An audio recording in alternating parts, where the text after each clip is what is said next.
Hi everybody, I trust that we're doing well and okay. My name is Abel Hara.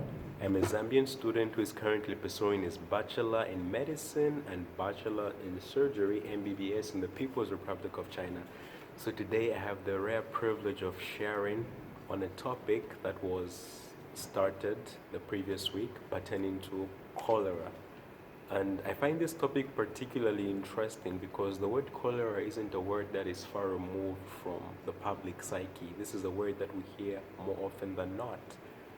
But then it's important for us to approach this from a scientific basis so that we can be able to do away with any misconceptions or misinformation or miseducation, dare I say, that could surround the topic in order for us to have clarity, because this is something that concerns our health, our well-being.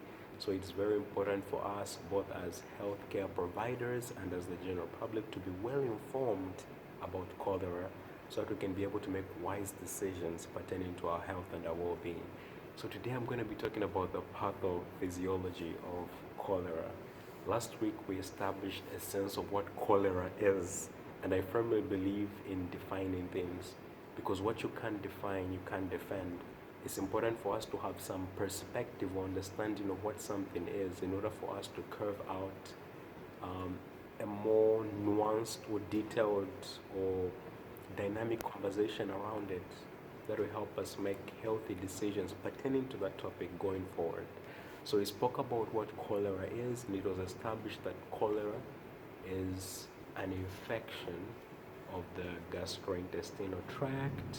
So we knew what cholera is, and then we began to delve into understanding what is the causative organism behind cholera. Cholera is caused by a bacteria known as Vibrio cholera. This is a comma-shaped gram-negative bacteria that was already established last week. So I won't go into details pertaining to that because that was already established. So today we're going to be building on that foundation. We're not starting from scratch. That's good news, right? We're going to be talking about the pathophysiology of cholera. What is pathophysiology? Pathophysiology has to do with before I define what pathophysiology is, I need to define what physiology is. In the medical world, we learn about anatomy, we learn about physiology, and we learn about pathophysiology.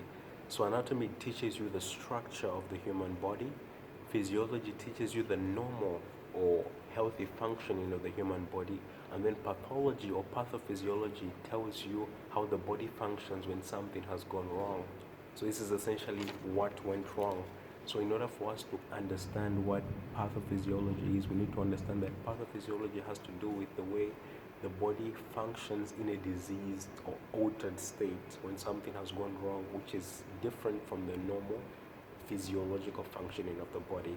So today we're looking at the pathophysiology of cholera, having established the fact that cholera is a disease that comes about as a result of infection of the gastrointestinal tract. Gastro has to do with your stomach, intestinal. You know, the body has the small intestine, the large intestine, and most of us are familiar with the term alimentary canal. Alimentary canal, which is essentially from your mouth to the anal region, right? The entrance and the exit.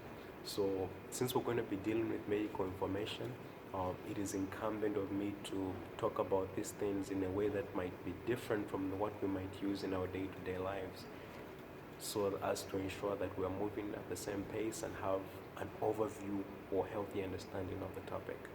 Okay? So, we've established that cholera is an intestinal infection of the intestines, which is caused by Vibrio cholera. And I wanted to talk about the hallmark. What is the hallmark of cholera? When we say hallmark, we're talking about what is the distinguishing mark of cholera, because there's so many diseases that we hear about around the world, but what is it about cholera which, when you see this sign, even if you don't necessarily have all the detailed medical knowledge, it gives you some idea that, okay, this can be cholera. One of the most relevant hallmarks, dare I say, of cholera is the profuse secretory diarrhea. Profuse means plenteous or much. Secretory means something is being released. And then diarrhea means watery stool associated with rapid bowel movements, right? Yeah, so profuse secretory diarrhea. This phrase is really important, and as we go on talking about the pathophysiology of cholera, I'll highlight why it took time to define this. Yeah. So I'll repeat that. Profuse means plentiful, abundant, or given freely, right? And then secretory means discharged or released. So something is being discharged or released. And then diarrhea implies loose, watery stool, and this has to do with rapid bowel movements as well, right? Okay. So why are we talking about cholera? Despite all the advancements that have been made with respect to modern medical technology and whatnot, cholera remains a modern world problem. And a lot of this has to do with hygiene conditions, a lot of this has to do with ignorance, a lot of this has to do with misinformation, public sanitation issues. So there's only so much that healthcare providers, healthcare professionals can do.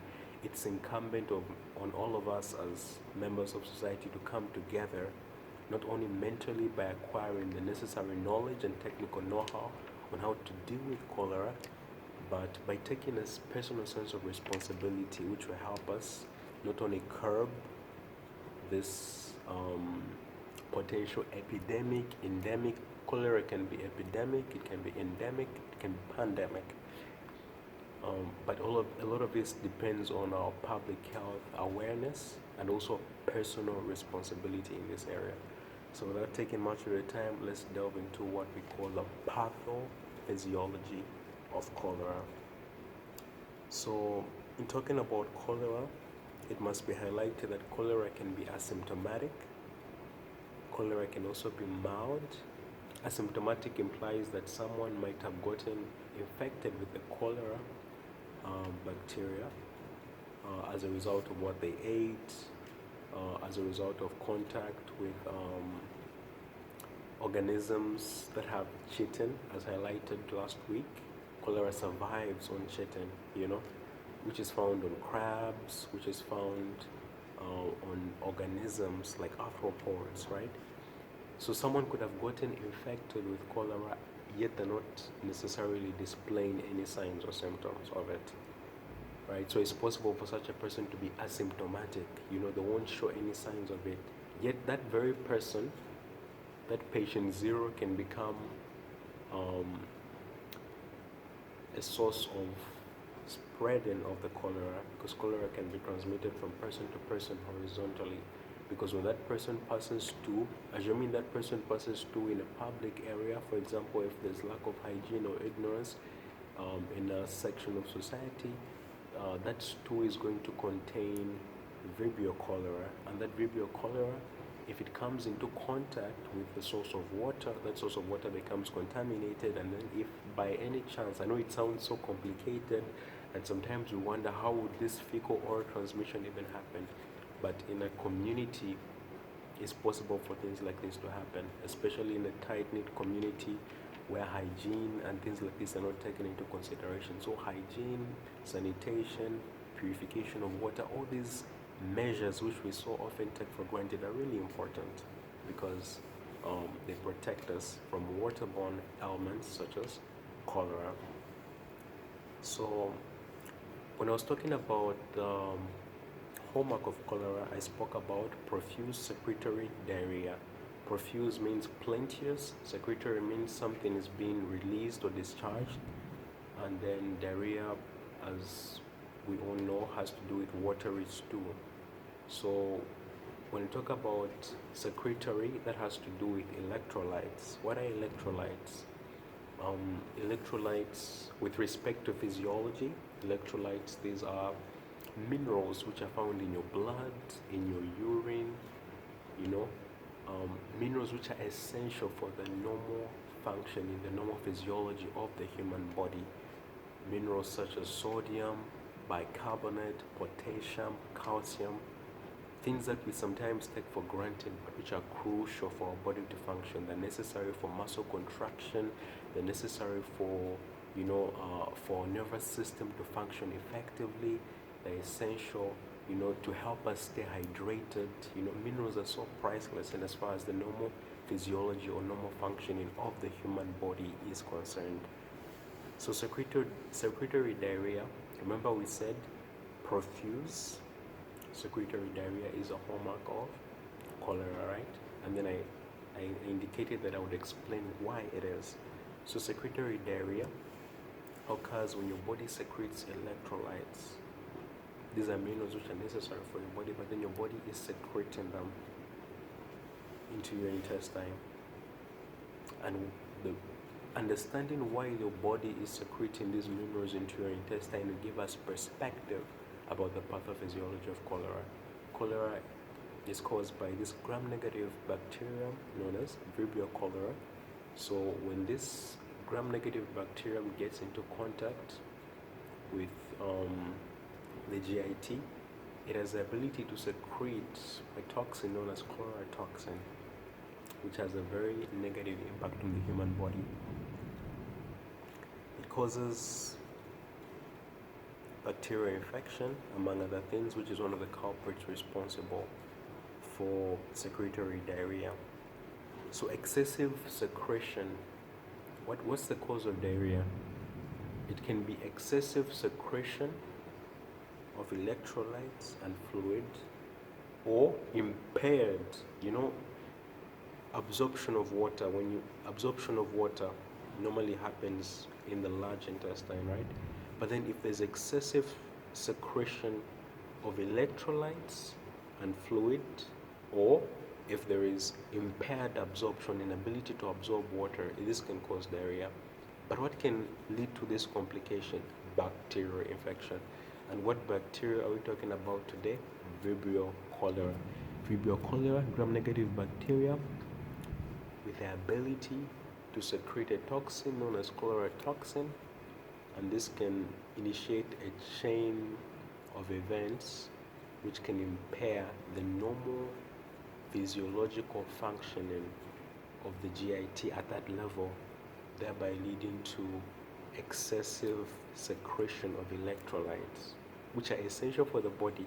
Electrolytes such as potassium, sodium, and as a result, there will be excessive secretion of fluid as well. And this can ultimately lead to dehydration, and there will be passage of watery stool. It's technically called rice water stool. Why? Because of its appearance. The stool that is released when someone has cholera resembles the water that is left after rice has been washed, because it's somewhat colorless, and then it's rich in electrolytes and maybe not so much rich in protein, but then it leaves the body dehydrated. And in severe cases, it can lead to things like shock, because there will be loss of 60% of a normal person's body weight is water, is fluid. So when so much fluid is being lost, it can lead to dehydration, it can lead to loss of weight, it can lead to shock, right? So all of this to say, the pathophysiology of cholera is really important, but more important is us curbing cholera at its source. So one of the things that we can do as members of society is to be more intentional about practicing health and public safety related hygiene measures, and not to leave our health and our well-being as far as cholera is concerned at the mercy of hospitals and institutions. Our healthcare providers are there to take care of us, but then we can also preemptively take measures so that we don't have to get sick or overwhelmed before receiving relevant treatment and whatnot. Yeah, so this is essentially the pathophysiology of cholera. Thank you so much.